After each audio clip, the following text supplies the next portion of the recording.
Joining me now here on the Knicks Film School pregame show. Well, the vibes could not be worse for the New York Knicks at the moment after losing 3 straight, and with the Miami Heat and the Brooklyn Nets currently charging their way toward the Knicks in the standings. So you'd imagine that welcoming in at the current time a 18-56 team should put the minds of Knicks fans at ease. But of course that won't, because we're afraid of everybody and everything. We could be 0-75 right now. We'd probably still be afraid. So joining me to potentially calm our nerves, but maybe even to tell you how formidable this opponent may be. He is one half of the Noble and Roosh podcast on the Ball is Life network, and also one of the hosts of Rockets Watch. Part of our good friends at Playback throughout the season. Roosh Williams, welcome to the Knicks Film School pregame show. Hey, man. Thanks for having me. Nice to be here. I've always seen the Knicks Film School, so it's nice to finally, make an appearance. Nice to finally make the connection as well, right, to have you make this appearance. And you heard the intro. Jalen Brunson had a quote maybe a month or so ago, and the Knicks were in the midst of a 9-game winning streak. They didn't lose after they made the trade for Josh Hart. And then I don't want to say the sky is falling, but the vibes are no longer immaculate. And again, I don't know how you're perceiving this game, that it's just like another L on the schedule, or whether the Rockets are currently a formidable opponent for the Knicks. Actually, it could be a game that the Knicks get back to their winning ways. But I know how Knicks fans feel about this, especially after they just lost against Orlando. They gave up 140 points to the Timberwolves last Monday and are currently staring at a 4th straight loss if they were to lose this one. So what do you want to say to Knicks fans about this game? Should we be afraid of the Houston Rockets? No, I don't think you should be afraid of the Houston Rockets. Now, can the Houston Rockets surprise you? They can. It can happen. We've done it. Mm-hmm. Much to my dismay, because I'm going for the lottery odds, of course. But we've done it. But I wouldn't bank on it. I mean, we are defensively not sound at all. Guys like size really kills us, right? So if Julius Randle's playing, we're going to have a problem containing Julius Randle, right? If Mitchell Robinson is playing, we're not going to be able to box him out. We're not going to be able to stop him, over the top. We're not going to be able to score on him at the rim, that kind of stuff. Is Jalen Brunson playing, or is he still out? So that's the tricky part. Is apparently in the Miami Heat game, he sprained his hand. So we found out about it midway through the day on Thursday, the next day. Okay. And he was a game time decision of ruled out. So we have no idea the severity of it. The Knicks haven't played since Thursday. My guess is he doesn't play in this game, because the following game is against the Miami Heat. I actually kind of hope he plays, so he's not coming back from injury against the Heat. But that's the status that we have as of right now. So, look, Rockets are the kind of team, by the way, Isaiah Hardenstein is an ex-Rocket, made a start with the Rockets. And he's one of those that, like Rockets fans, he's just a role player, but he could have been helpful for those past teams. And the Rockets let him go when they got Russell Westbrook and went super duper small.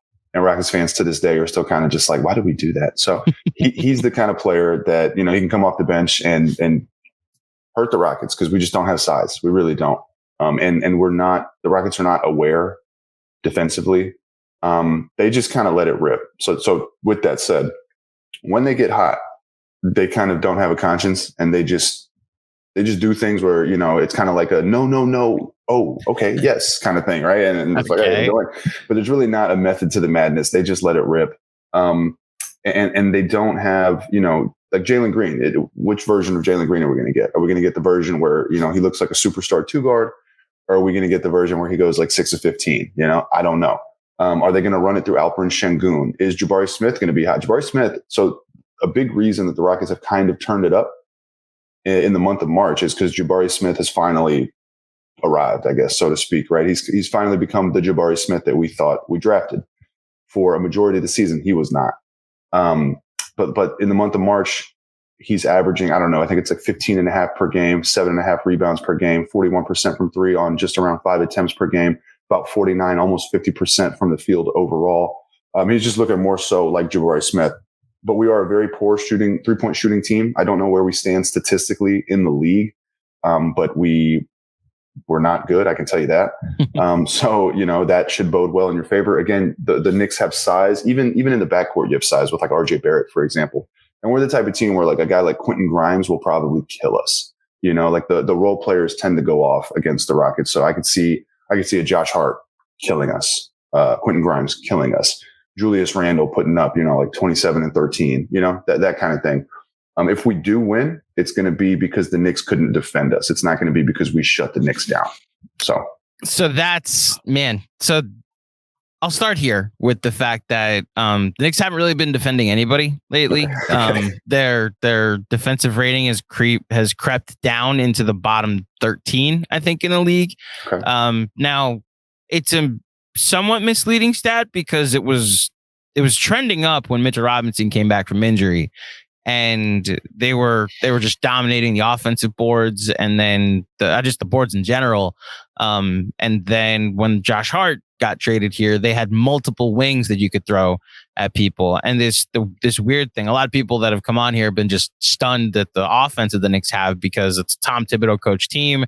And that initially leads you to think, oh, so they're defense first with a poor offense, and they're 5th in offense right now. And they're currently 18th in defense. So that's what you might not expect. So that, while you're right about the 3-point percentage, they're 29th right now, the Rockets, in effective field goal percentage. So I'm a little comforted by that, but I also understand why Knicks fans will then look at, you know, the last couple games of teams just getting hot against the Knicks and them not being able to stop that. You mentioned something about the boards, though. Has that been a trend all year that the Rockets haven't been able to contain the boards? Because I'm just going off of their stats. Their offensive rebounding is great, but their defensive rebound doesn't seem to be all that great. Right. So we're a good offensive rebounding team. We might even, haven't looked at the numbers. We might even be generally good at rebounding on base level stats. But practice. Just real quick, first in offensive rebounding, right ahead of the Knicks. But then to your point about rebounding in general, also first. But then when you go to defensive, I think they're closer to the middle. Yeah, so closer to the middle. So, and I don't know how much of that is, you know, hey, they're a good rebounding team versus, for example, they miss a bunch of their own shots and rebound their own shots, right? Like Alperen Şengün and Tari Eason, for example, miss a lot of shots at the rim, and then they'll rebound them. It's also kind of tricky because Şengün, for example, is actually really good at the rim, but he will like miss a putback and like keep tapping the ball until it goes in, and those all count as missed field goal attempts and offensive rebounds, which is like, it's kind of stupid, right? Practically speaking, we don't dominate anyone on the defensive glass. I mean, if you have size, we will be susceptible to that. The types of teams that we're able to kind of come out and surprise and beat are going to be teams like the Celtics. We beat the Celtics recently, right? That was more so a function of the fact that the Celtics kind of go small, right? Their biggest guy without Robert Williams, without Time Lord in there, is Horford, and Horford's no bigger than Alperen Şengün, right? So we were able to kind of, you know, it basically turns into like a spread out, you know, mano-a-mano type thing, drive and kick, and like we could every now and then we could play that game and maybe beat you. We beat the Lakers. They were missing Anthony Davis and they were missing LeBron James. So like, and they were on the second night of the back-to-back. We beat the Pelicans, which was a surprise. Jonas Valanciunas killed us though, right? He had like 20 something and 15 and we had no answer for him on the block. We were down the entire game and made like a lightning bolt comeback in the fourth somehow and won the game on a buzzer beater by Jabari Smith. So it's like, if you have a somewhat principled team, you should be able to beat the Rockets. But we do have talent, and we occasionally come out. So another factor, right? Is Jayshawn Tate going to play? Jayshawn Tate has been held out recently. He's got, I think an ankle injury. He's got some type of injury. He's not that critical. The issue is his backup, his replacement is a guy named Daishen Nix. I'm not sure if you're familiar with Daishen Nix. I'm not. He's arguably one of the worst players in the association. And so he's our backup point guard, right? So when Daishen Nix is going to play, like, good chance for the Knicks to beat us, right? Other interesting thing, Tari Eason, our rookie from LSU, number 17 overall pick.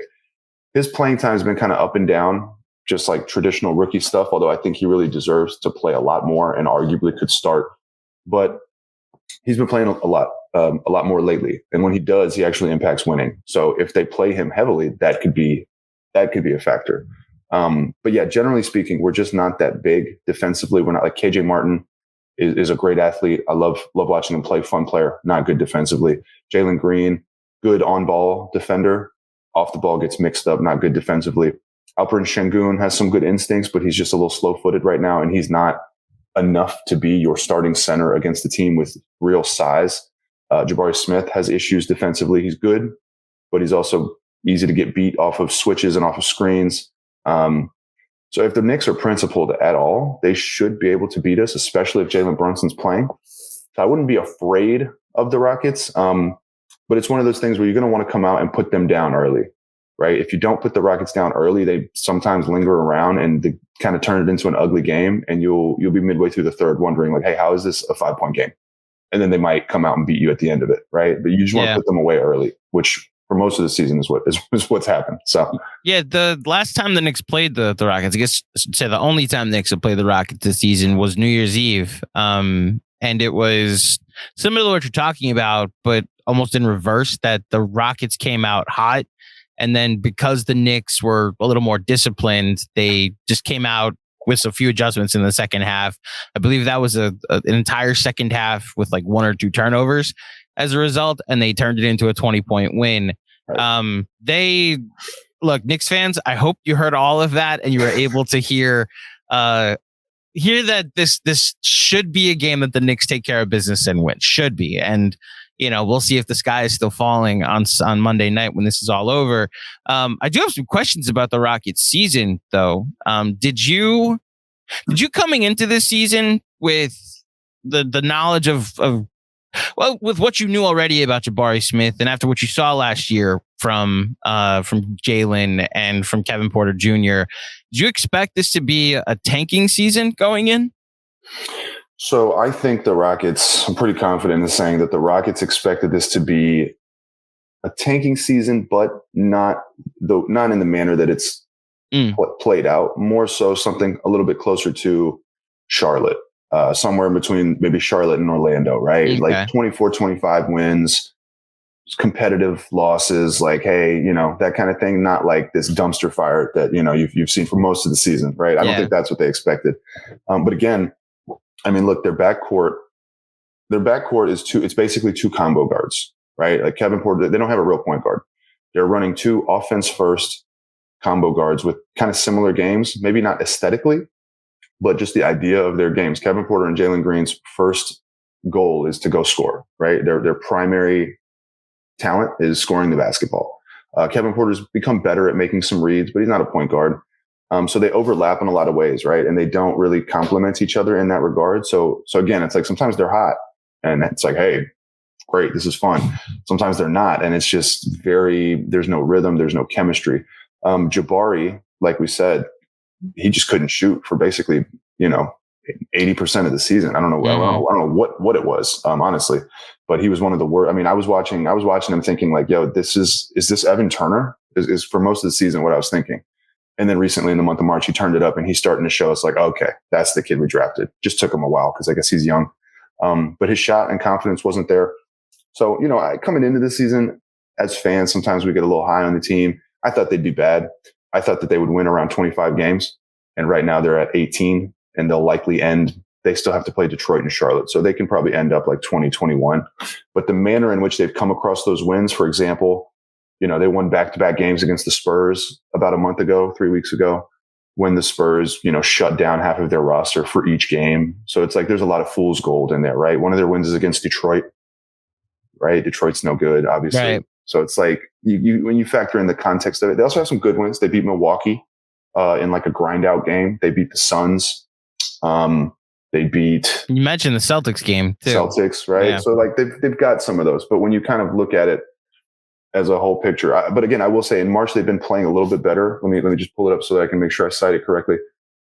For example, first at the beginning of March, right? They played the Spurs back-to-back. They beat them. Fool's gold.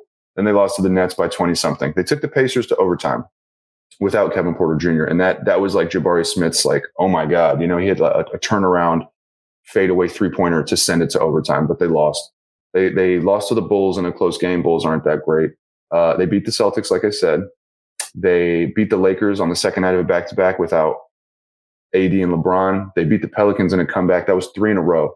But then since then, they got blown out by the Pelicans. They lost by 10, but they were losing by more than that throughout the game. They got beat end to end for the most part by the Warriors. They kept it kind of close with the Warriors, but the Warriors pulled away in the fourth, and it really wasn't a game. And the Warriors were on the road, and as we know, they're one of the worst road teams in the league. They lost a close one to the Grizzlies, which was surprising, and then they lost by 37 to the Grizzlies. So they've lost 4 in a row. They're just a very up and down team, man. Like I said, if you can get them down early, you can beat them. Yeah. To your point about the month of March, they've got 5 of their 18 wins this month. Right. So you add, I pulled up, I sorted the NBA stats page, and just before this 4-game winning streak, I think this would have legitimately been panic mode if the Rockets were coming in on that 5-4 stretch in March coming into this game. So I guess Knicks fans could breathe a little bit. Doing a little research through your tweets, going through your tweets and seeing some of the recent reactions. I sense you're not the biggest fan of Steven Silas. Is that a fair assessment yes. of the situation? Yeah, and that's another thing. Sorry, did you? Well, just like, is that a common thing across the fan base? Yeah, so that's another thing. Thibodeau should have the upper hand. I would be surprised if Steven Silas outcoached Tom Thibodeau. Mm-hmm. Do the fans feel that way? Yes, largely. He's here's the thing. I'm sure he's a nice guy. He's touted as a very, very nice guy.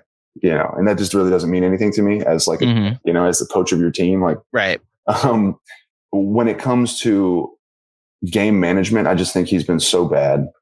When it comes to the philosophy fundamentally of his offense, I think it's just poor. It's really like it's a lead ball handler, read and react type offense. And we basically spread guys out and let Kevin Porter drive and kick. And then we do some like fake 3-man weave dribble handoffs behind the 3-point line. And then it's like a Jalen Green isolation play, or you post up Alperen Şengün and everyone just stands and watches with no one cutting. It's just kind of dysfunctional. Might be the wrong word, but it is not pretty to watch. And if I was another team, I would not be afraid of watching it. His rotations, I mean, he'll, for example, common sense would tell you that you should probably stagger the minutes of Jalen Green and Kevin Porter Jr., right? Keep one of those guys out there at all times. Most of the time, sometimes he staggers them, rarely, to the point where when he does stagger them, Rockets fans are like, oh my God, he's staggering them. Look. But generally speaking, he plays them together. I mean, he just plays them together, and then he will bring in a bench unit of like straight bench guys with maybe, KJ Martin starting as the starter in the group or something like that. So you'll see, depending on if Jae'Sean Tate is playing tomorrow. Let me just pull up the bench that they ran like in the last somewhat competitive game. You're gonna see guys like, Josh Christopher, probably Daishen Nix here. Let's see. Yeah. Usman Garuba, who, by the way, I'm very high on. So I like Garuba a lot. If they get the right bench group in there, sometimes they wreak havoc. But Usman Garuba, Tari Eason, Josh Christopher, Daishen Nix. They'll put those 4 guys in there with like KJ Martin. And there's just no offense to be had. There's no shooting to be had. I'm talking about a lineup of 4 guys, 2 of whom can shoot on paper, but they're not shooters, So it's like there's just no space. He'll do things like that. He'll do things like, Jalen Green will start the game. He did this against Boston. Jalen Green started the game 17 points on 5 of 8 or something like that, 5 of 9, something like that. And then he'll bench him for 7 or 8 minutes and then totally ice him out. And Jalen Green finished the game 8 of 29. He just has a very poor read on the flow of the game, on managing his rotations, on putting players in positions to succeed, on combinations of like-minded players. So one thing I'll say though is they recently signed DJ Augustine. I'm talking a few days ago. And so there's a chance he might be your backup point guard instead of a guy like Daishen Nix. And he had chemistry with Alperen Şengün at one point in time last season. So for whatever that's worth, maybe you'll avoid Daishen Nix. But if I was a Knicks fan, if the Knicks are hungry and if they're playing hard, I mean, at the end of the day, we don't have an answer for Julius Randle, period. So if you run through Randle and you just beat us up on inside with the size, I feel like that'll be enough. We call that the run the Jules offense here in New York. Yes, because obviously you run through Julius Randle. Do you think that the Rockets get rid of Silas this offseason? Is there speculation that his job is in jeopardy at least? As far as I know, yeah. It's now the thing is, Yeah, I mean, I would say he's probably gone. There's always a chance that he could come back. We'll see, because the setup was kind of like a tank setup, but he has drawn tons of criticism in his time here. So as far as I know, I would expect them to replace him. And then the other consideration there is that I believe he's got a team option, right? So it's more of a matter of are you going to pick up the option and have a lame duck, Steven Silas, in a final year of the contract, or B, are you going to extend Steven Silas? And I would be shocked if they extended Steven Silas. So I just think it's bad business to go lame duck. That leads to my next question about kind of the future of the Rockets, with obviously a high lottery pick upcoming. And then I'm going to ask about the James Harden situation before this is over. Go for it. Well, for starters, with the lottery pick, who's the guy that you're eyeing the most? Is like, we need this one player, if it is just one player of the speculative top 4 or 5 guys in the draft that would make the biggest difference with this team. I mean, Wembanyama is like the obvious answer, but like, is there another one that you think is a better basketball fit? Right. For the record, I think we need more than one player, unfortunately. But I love Scoot Henderson, man. I love Scoot Henderson. I mean, obviously Wembanyama, of course, right? I do have concerns about his frame holding up. I don't know. Maybe that's just me being. I don't know how old you are, but like, we've seen a lot of big guys come and go. Oh, I see the path to be like. I'm trying to. Well, so obviously, I have the Porzingis experience in my life, so like that's the one that sticks out. I just that game he had against Scoot before the season, where it was like, oh, so he plays like KD and defends like Gobert. This is nuts. Yeah, So that's where I'm a little more confident in, not necessarily in his frame. I agree with you. It's the same concern I had with Porzingis, but I just wonder if like being with NBA trainers, with NBA dietitians, and the NBA lifestyle will bulk him up to where he's stable enough to be your franchise cornerstone, Yeah, I mean, play style, it's crazy, right? That's why he is what he is, right? He's a 7'4", like you said, plays on the wing, can do shit on the wing like a KD, and then can, defend like a Gobert. They don't, from what I've heard or read, seems like they don't want him to play center because of his frame. They don't want him to like, bang against NBA bigs. But I mean, look, I'm not putting Wembanyama down. If we get the number 1 pick, we're going to go Wembanyama, and that's what I want. But I just, you obviously Porzingis is a pretty damn good player. He's having a career year, by the way. But the injury concerns just are what they are. And that's always been the case with guys that are that big. But to answer your question, aside from Wembanyama, Scoot Henderson, man, I just think he's probably the best point guard prospect since like a John Wall. I think he's got a lot of, John Wall in him, a lot of maybe some Derrick Rose explosion. His mid-range looks much more reliable than a John Wall, for example. He seems to have that elevated IQ of like, I don't want to say Chris Paul, but like it makes me think of like a John Wall with like a Chris Paul. He's got that 6'9" wingspan. He's got those huge hands. And the Rockets just need an engine. They don't have an engine, like Wembanyama would be, again, if we get the number 1 pick, I'm going Wemby all day. But the Rockets need an engine on this team. And right now they don't have one. They have good pieces. Jabari Smith could be a very good 2-way big.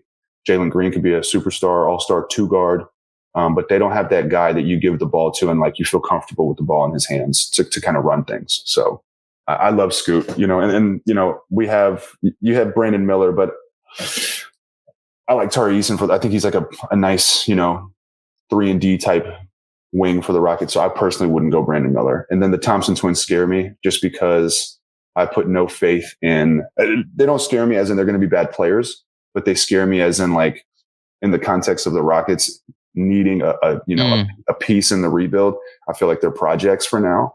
I don't know if you've watched any Overtime Elite, but like that is, I haven't, no. It's not NBA level competition. There's not an NBA big on the floor to be seen. It's just some athletic kids just beating up on, less athletic kids than them. Not to take anything away from them. I'm just saying like, if we tanked this hard and to come away with it, at the end of it, I'd like to come away from it with, a bona fide surefire, like that's the guy. Right. So then speaking of a bona fide, sure, that's the guy. Guy won an MVP for the Houston Rockets in the last 5 years. And then obviously the situation when he was traded to Brooklyn and then the right down 95. He went to Philly, and it's funny, the day that the first breadcrumb was laid out by Woj was Christmas Day, when the Sixers were about to play the Knicks. So I had no idea in getting ready for that game what that would do to the game. The Sixers ended up winning by like 15 with a pretty impressive James Harden performance. He was still, I don't know if he was playing himself into shape or just he had an injury and was coming back, but had not looked like that all season. So it kind of stunned us when he suddenly turned it on, of course, at Madison Square Garden for a game like that. And then the story really hasn't gone away. And it's to the point now where there's enough smoke here where I'm expecting him to go to Houston. I've found one of your tweets. Of course, I X'd out of it, so I don't know it. I don't have it in front of me anymore. But it was along the lines of like, it's very real, Harden to Houston. And then your second point was like, there's a personal off the court reason that is why this gives Houston the upper hand. And then throughout the thread, it was like, if Philly can't offer him a 5th-year max, then Houston is absolutely in play. So do you mind expanding a little bit on what the off-court reason would be and why he would choose to go from, like, especially after how things ended 2 years ago, why he would go from, Houston to Brooklyn to Philly back to Houston in a span of what would be like 25 months? Traded him in January 2021. Yeah, we're at 25 months now. Yeah. Or 26 maybe. 26 now. So if you were to leave this summer, it's like 20. It would be in less than 30 months, we'll call it. Yeah. That's crazy. So, okay. So first and foremost, the personal off the court reason, out of respect to him, I won't divulge it, and I haven't. It's just one of those things that, if it happens, if it comes out, just remember the tweet and you'll be like, oh, okay. That makes sense. So that's that. Good to know. As far as, is the smoke real? It's absolutely real for sure. The people that I speak to, it's real. He's maintained a connection to Houston. He still loves Houston. The 5th-year max, apparently Philly can't offer him a 5th-year max. There's some type of, I think it's like the 38 and over rule or whatever. It's the Chris Paul thing that happened. Yeah. So that's part of the thing, right? Is Philly's kind of money wise, Houston could compete with them. We'll see. I don't know. It doesn't make sense as to like, why would he leave Joel Embiid, right? And I think it is partially going to be contingent upon how the Sixers perform, right?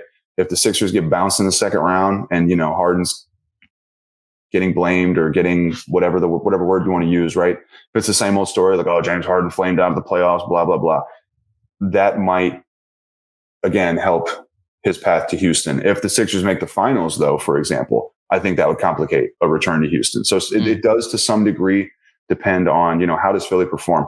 I have heard, and this is secondhand, this is not direct, so take it with a grain of salt, but I have heard that there is a possibility of Embiid actually asking out at some point, right? So, okay. I thought you said like Embiid to Houston. Not to Houston. No. Okay. No, believe me, the Knicks and their treasure trove of assets, we are trying to be in pole position to be the Embiid team. I believe you. I understand it. Yeah. So, and I think maybe there's something there because like a lot of these guys, they know the deal, right? So it's like if Embiid and Harden, and they seem to be fine and close. They don't seem to have any issues with each other. So it's like, I'm sure that they talk. And, like I know, for example, when Harden and Russ left, right?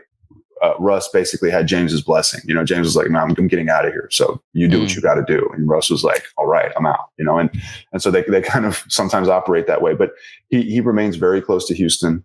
I know that he monitors what the Rockets do, just in terms of like who they draft, how they develop, how the young guys play. He likes some of the young talent they have. If you look at Adidas's roster, Jalen Green is on Adidas's roster. They have connections there. They have actual, like human beings that they are mutuals with. That makes sense when you kind of look deeper into it in terms of like, hey, who's Harden's agent? What was his role with like getting some of the deals with Adidas? Is that same guy linked to Jalen Green at all? If you go look at all that, you'll kind of put some dots together. Jabari Smith might even be in that matrix. I'm not sure. But yeah, he loves Houston still. He just, I think a lot of it is a matter of again, there's the personal reason that is kind of maybe like the cherry on top where it's like, yeah, this makes sense.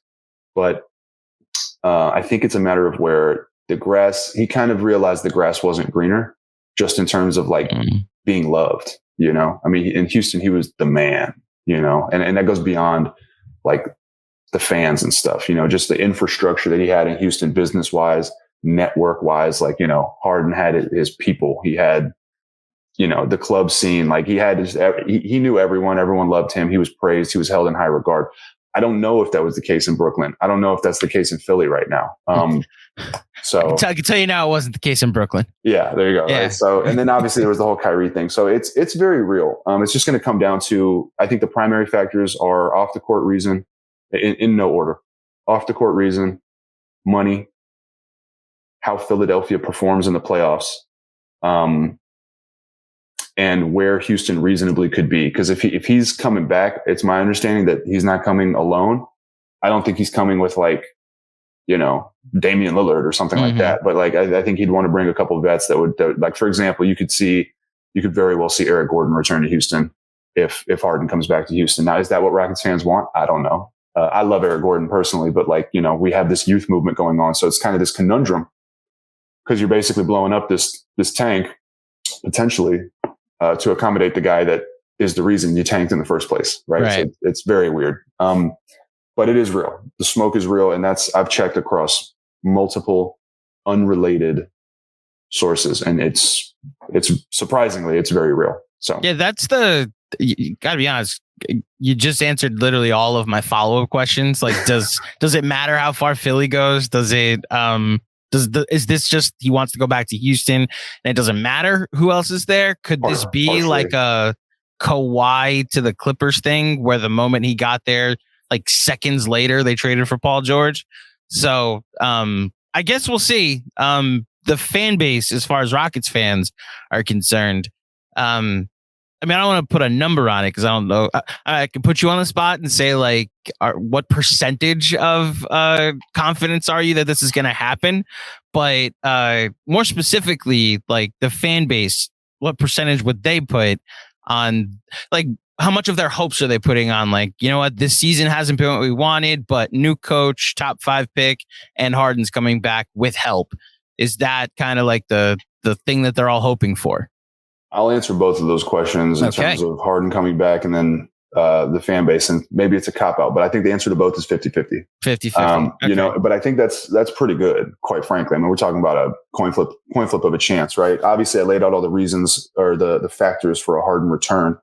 But like, it's a sliding scale, right? If Philly flames out in the second round of the playoffs, I mean, I bumped that 50-50 up to like, 70, maybe 80, right? Like when I check in with people who know, and, I'll say things like, I just can't see why it would happen. And I'll get responses like, you never know. And it's like, is that cryptic? Like, what are you trying to tell me? So, right. So it's like, I'll say 50-50 for him coming back because there's so much still up in the air, but it's, as far as it goes within him personally, as far as I can understand, I don't speak to him personally. I'll be clear about that. But as far as I can understand that he is personally considering it, I think Houston is kind of like home for him. And I know it's home for his family as well. So like that might have something to do with it.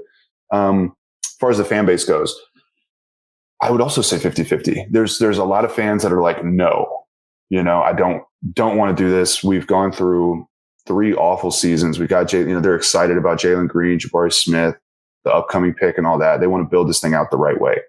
Then there's the other portion of the fan base that's like, dude, yes, of course, bring him back. It would be the biggest win because you traded him and then you just got him right back. After like the tanking happened because the Rockets owe their draft pick to the Oklahoma City Thunder starting next year. The draft swaps and all that from the Chris Paul, Russell Westbrook trade begin to kick in 2024, 25, and 26. So that's also a factor for the Rockets, right? They don't have control of their draft pick 24, 25, and 26. So, it's basically like he comes back right before that happens. Because the plan was pretty much to tank in between trading him and the draft considerations flipping over to Oklahoma City.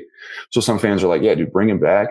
We got cap space this summer, sign someone else or sign a couple other players. We're going to have our lotto pick. We have these assets. Maybe you package 1 or 2 or a few of the young guys with a couple of these assets that you have and you go get a big fish. One of the complications is who's available. No one that I would want. Zach LaVine, Karl Anthony Towns. I don't think either of those guys do anything for the Rockets. So people are torn. Some people want to see the rebuild through.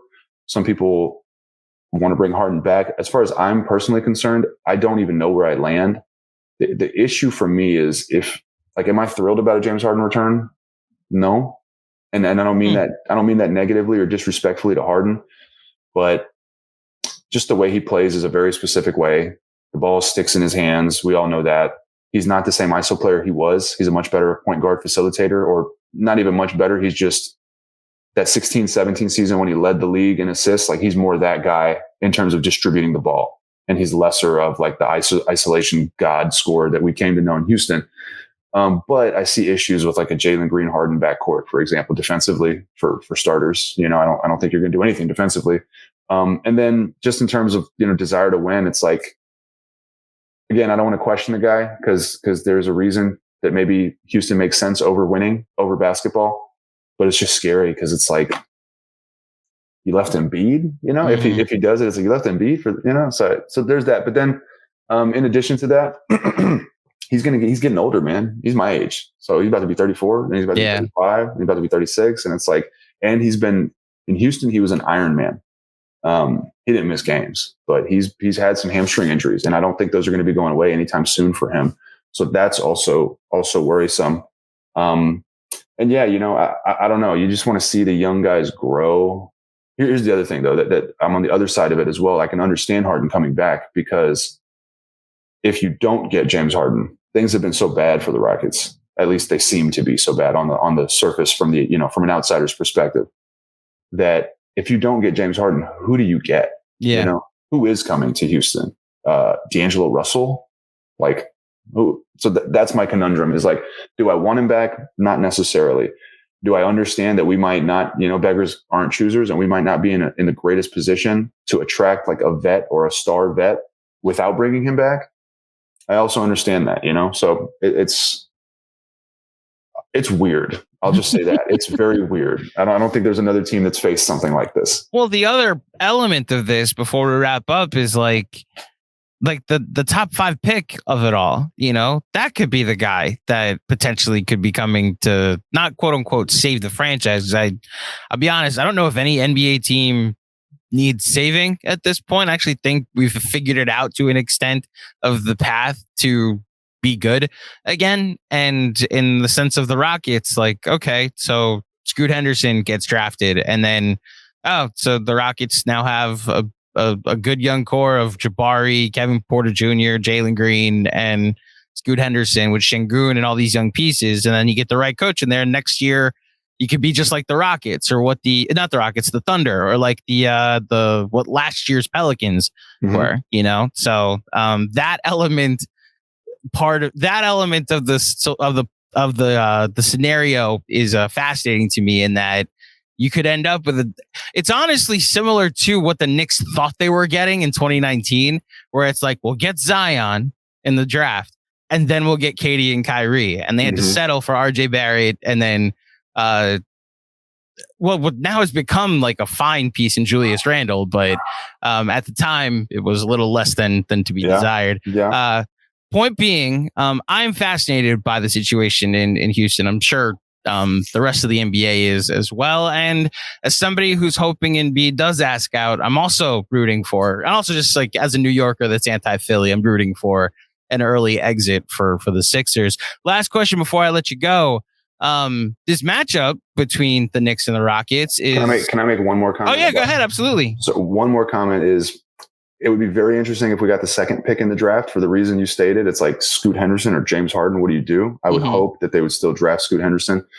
Another component I forgot to mention, though, obviously James is very close and loyal to Daryl Morey and Tad Brown, who I don't know his role in Philly now. I'm sure it's CEO or president of something, but Morey and Tad Brown were the duo in Houston that brought Harden to Houston. And so he has a loyalty to them. So that is another complicating factor. It would be difficult for me to see him just turning his back on them completely. So keep that in consideration as well. But sorry. No, just again, more to the situation that it's so weird. It's so layered and weird. The uneducated did not know. So I guess we'll see what happens this summer. I like to get the perspective of whoever the Knicks are playing. To get your perspective on how the Knicks are doing this year. Have they exceeded the expectations that you had for them going into the year? So I'm actually really high on the Knicks, to be honest with you. I personally am of the belief that the NBA is better when the Knicks are good, which hasn't been too often in the last, 2 decades. Nope. Yeah, 2 decades. Couple mellow years. One weird we hear season 2 years ago. You're right. Yep. And obviously, I mean, the last time the Knicks had, well, not the last time, but one of the last times the Knicks were the Knicks was when they lost to the Rockets in the finals. Yes, right? I was hoping we could go this whole time without mentioning the '94 finals, but of course, I was not successful. So, but no, I really believe that the NBA is better when the Knicks are better. Before the season, I thought the Knicks, to answer your question, I think they exceeded my expectations. Before the season, I said that they would be at or slightly above 500. They're on a 3-game skid, so. Before this, they were 12 games above 500. Currently, they're 9 above 500, which is still, I think, higher than I thought they could get there, but it was higher than I was willing to vocally predict on record, right? So they've exceeded expectations. I think Jalen Brunson has been phenomenal. I'm actually extremely jealous. I would love Jalen Brunson on the Rockets. He'd be the perfect type of point guard that I would like in Houston. Limits turnovers, efficient, big game type player. Can shoot, can score. I mean, tough nosed, all of the cliches. He can do it all, in my opinion. So I'm really high on the Knicks. I'm still not as high on RJ Barrett. And I'd be curious to know where you are and where Knicks fans are. It's the $1 million question right now in New York. So it's funny. We're short on time, but I had intended to bring up the poll you put out 2 years ago with Jalen Green against RJ Barrett. And shout out to Zach, your buddy Zach Noble, who who notified Knicks Nation about it. And then we activated and got RJ to win the poll. I will say, I wonder how Knicks fans would vote today. Look, in fairness to RJ, who's had an inarguably bad to just step back 4th year in the NBA. He has had a different role every season of his career. Year 1, it was the worst spacing, and you're the consolation prize to what was supposed to be KD, Kyrie, and Zion on the team. Year 2, they brought him along slowly, and he was designated to be a 3-point specialist and was elite from corner threes. Year 3, he was given a 30 usage, and they were like, here, go get all the points you can, and average 24 a game when he had 30 usage, even though it wasn't that efficient. And then this year, I mean, between Jalen Brunson and Julius Randle, while he has gotten the usage, he still hasn't. I don't know. I'm trying to make excuse. I'm trying to be nice to the fact that he'll go through these stretches where it's oh, you're having the worst game of your career tonight. So I think a lot of Knicks fans are resigned to the fact that whomever the guy is that they're trading for this summer, whether it's the pipe dream of Embiid or if it's more realistic in a Levine or an Anunoby, RJ's not going to be here much longer. So that I think is the scenario the Knicks are headed to with RJ. Yes or no, you're happy with the extension?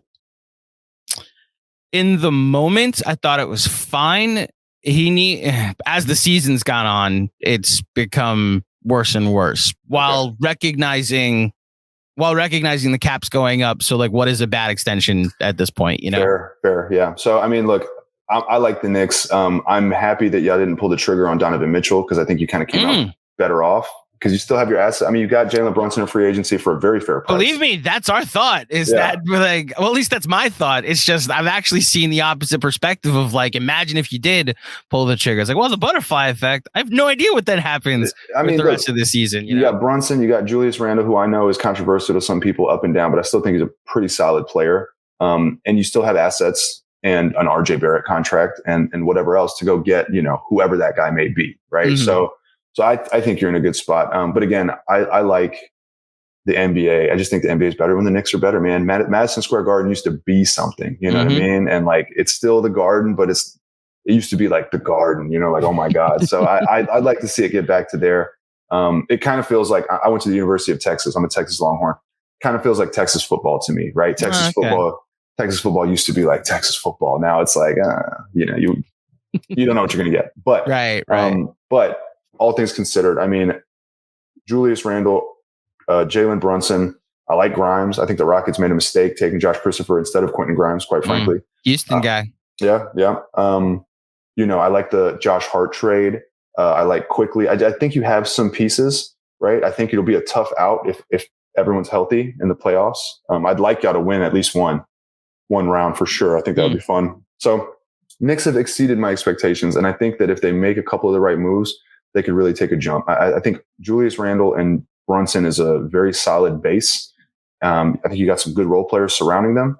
And then if you can just make the right move to put that third piece who may be like, your top prize, whoever that may be, right? Whoever becomes available to then shift Brunson and Julius Randle to like second and third type guys. I think you could really hopefully become something. Yeah, I'll give a shout out to one of our guys, Chris Persianen, who covers the draft for us. And he had a good line the other day that, we go back and forth as Knicks fans of like, who's the number one on this team, Julius or Jalen Brunson? And in reality, when this team is fully built, whenever they do make the trade for whomever, they're both going to be competing for number two. And it's just going to be an embarrassment of riches of tonight Julius went off. He's the number two. And I kind of liken it to, not exactly, because I don't think Jokic is going to become available, but you look at what's going on in Denver, where it's Jokic and then someone takes turns being the number two each night. And that's I think the hope is what the Knicks are building toward. And we'll see eventually if they get there. Roosh, you've been great with your time. Thank you so much for joining me. Before you go, please let the people at home know where they can find you and all your stuff covering the Houston Rockets. That's right. I should have put it in a parenthetical like you did. So, you're good. That's poor production on my part. I apologize. Go ahead. So, Roosh Williams, man, you see the name right there. That's my Twitter. That's pretty much where I do everything. So follow me right there on Twitter. And then you can see in my biography, whatever, in my bio, the links to everything. We do a lot of, as you mentioned with Playback, we do Rockets Watch. So we host Rockets games. We host Rockets, discussions daily. So that's pretty much where I'm at. So find me on Twitter. And Andrew, I appreciate the time. Had a great time talking some hoops. Glad to come back anytime. Absolutely. Happy to have you back sometime, potentially with a brand new look to the Houston Rockets as well. We'll see.